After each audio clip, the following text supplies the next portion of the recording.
Testing times for GCSE students, we join the teenagers and teachers ahead of GCSE results day tomorrow. Some sports news now. Birmingham had 3 points snatched away from them after conceding an injury time goal against Ipswich at St Andrews last night. The home team took the lead after half an hour thanks to a David Edgar header. Ipswich pulled one back, but Birmingham went ahead again after Clayton Donaldson went clear and found the net. And that's how it stayed until 3 minutes into stoppage time when defender Christophe Barra headed home from close range to equalise. Elsewhere in the Championship, Derby's unbeaten start to the season came to an end with a 3-2 defeat to Charlton, despite 2 goals from Jamie Ward. In League One, Coventry and Port Vale both picked up a point, but Walsall is still without a league win this season after defeat to Yeovil. And in League Two, there were wins for Burton and Shrewsbury, while Cheltenham were held to a 0-0 draw at home to Carlisle. Warwickshire's Jonathan Trott has hit a century today as they set Nottinghamshire a target of 303 to win their Royal London One-Day Cup game at Trent Bridge this evening.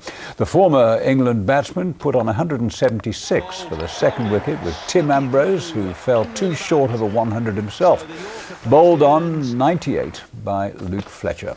Trott's 100th game from 121 balls and contained 11 fours. Nottinghamshire have started their reply. They're currently 11 without loss.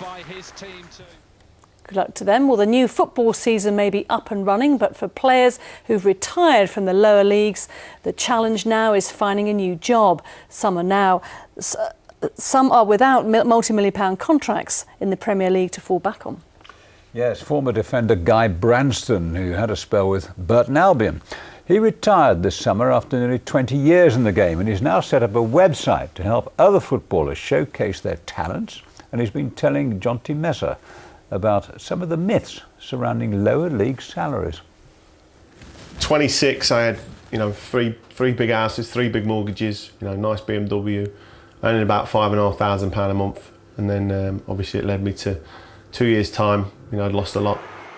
At the peak of his profession, Guy Branston was earning well with a long career ahead of him.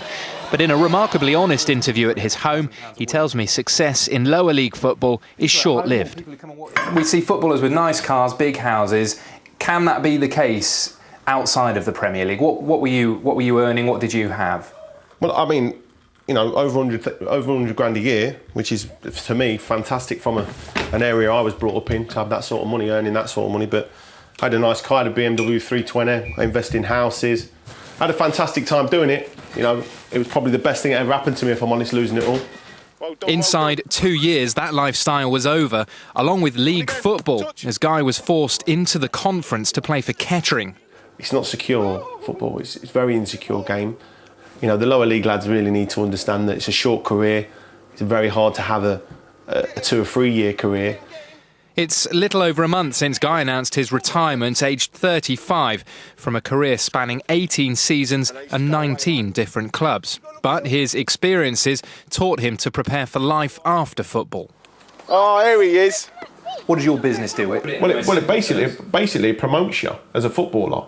Promotes your best bits, promotes you as a footballer, your CV, as in your written CV, gives a bit of information within your account, but also it shows your video clips that are next to your CV, so people can see you actually play.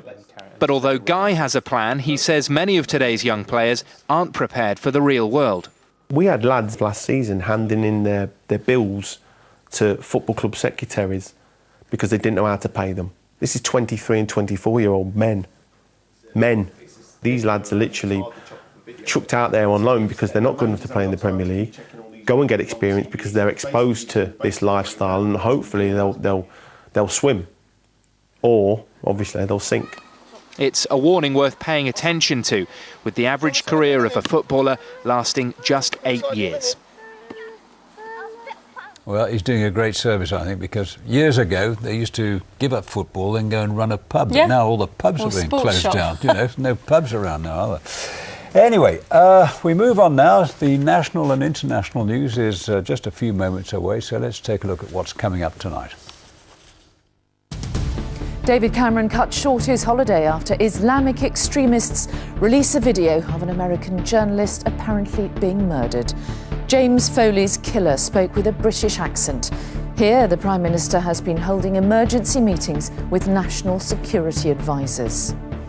2 more nurses have been arrested by police investigating alleged neglect at the Princess of Wales Hospital in Bridgend. And the race to remortgage as an interest rate rise begins to look ever more likely. We'll do John Elster to me for that and more at 6:30. Last week it was A-levels. Tomorrow it's the turn of GCSE students to find out if all their hard work has paid off. Thousands of teenagers in the Midlands will be getting their results in what could be a turbulent year. Yes, there's been a massive overhaul of the GCSE exam system. As our education correspondent Peter Byrne reports, schools are bracing themselves for a possible drop in grades. How are you feeling about Thursday, Beth? All right, yeah. It's been a long, leisurely summer since they sat their GCSEs. Now the moment of truth is just a day away.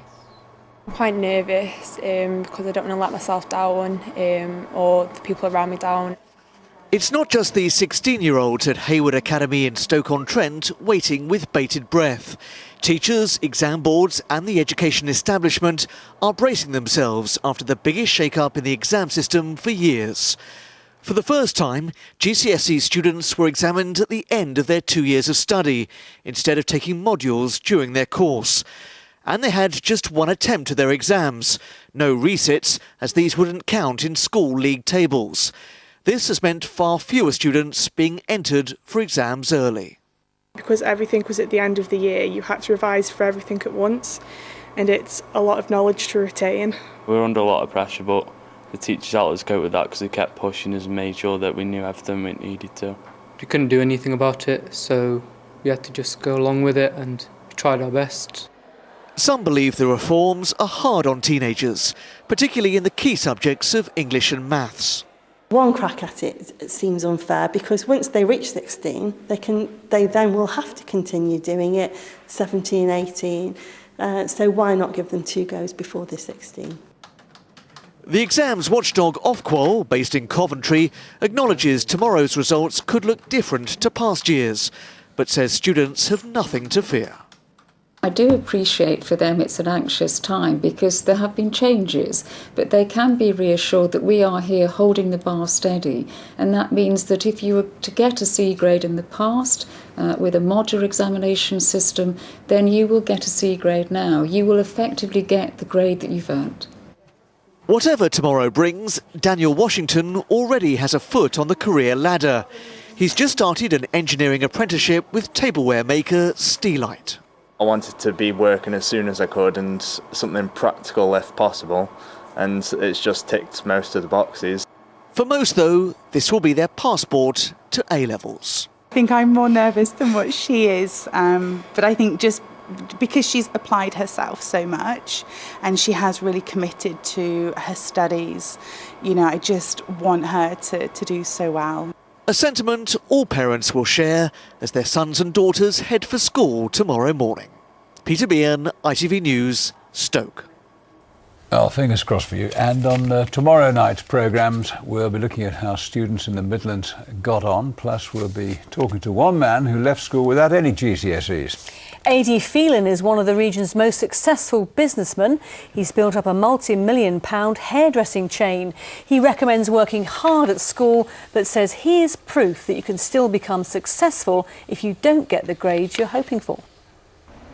You can still go on to great things without having an education. Would I advise it? The answer is no. Has it held me back? In ways it has, and in ways it hasn't. Creatively, it doesn't hold you back. And some of the most entrepreneurial people in the world haven't had great educations. So the answer is no, it doesn't hold you back. But do whatever it takes to do well at your exams, in my opinion. Just as a backup, eh? We'll hear more from A.D. on tomorrow night's programme. And he's quite right, by the way. There are a whole load of people who never got exams. Winston Churchill never passed an exam. You just need confidence and knowing what you want and go get it without the grades. Richard Branson was another. Yep. Sir Richard Branson. Started work in his back bedroom. Fudged all his exams. So Anyway, Power you'll get to you. yours. You'll get yours. Right, let's have a look at the weather for the next 24 hours. Here's Kate Lewis.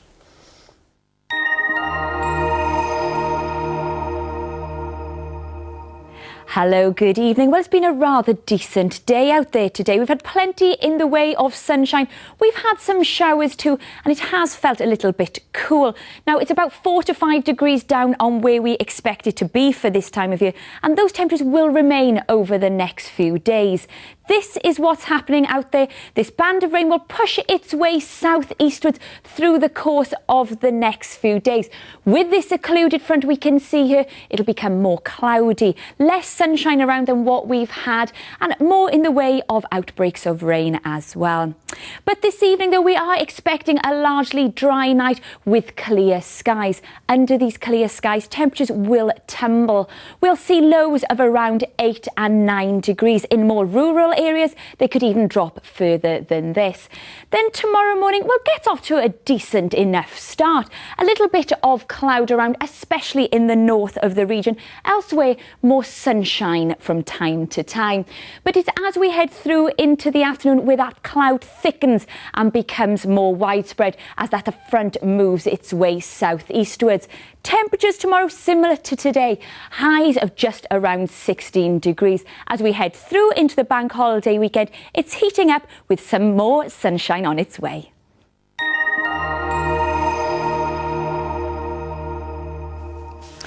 So, to a quick reminder of tonight's top stories on ITV News Central. Mark Harrison, a former boxer from Nuneaton, has admitted attempting to rape a woman 12 years ago. In January, he was jailed for 20 years after admitting raping another woman in 1992. He was brought to justice because of advances in forensic technology. A man has been fined for breaching security at Birmingham Airport while he was drunk. Lee Jezar from Redditch boarded an empty plane by climbing through a baggage carousel. A teenager is recovering after being mauled by 2 dogs as he was walking with a friend. 14-year-old Caleb Hoey says he was in a field near his home in Bereth when he was attacked. His family have nominated him for a bravery award. And that's it from us tonight. For live updates throughout the evening, you can always log on to our website, itv.com/central. I'll be back with the late news at 10:30. I'll see you then. Okay, bye-bye for now.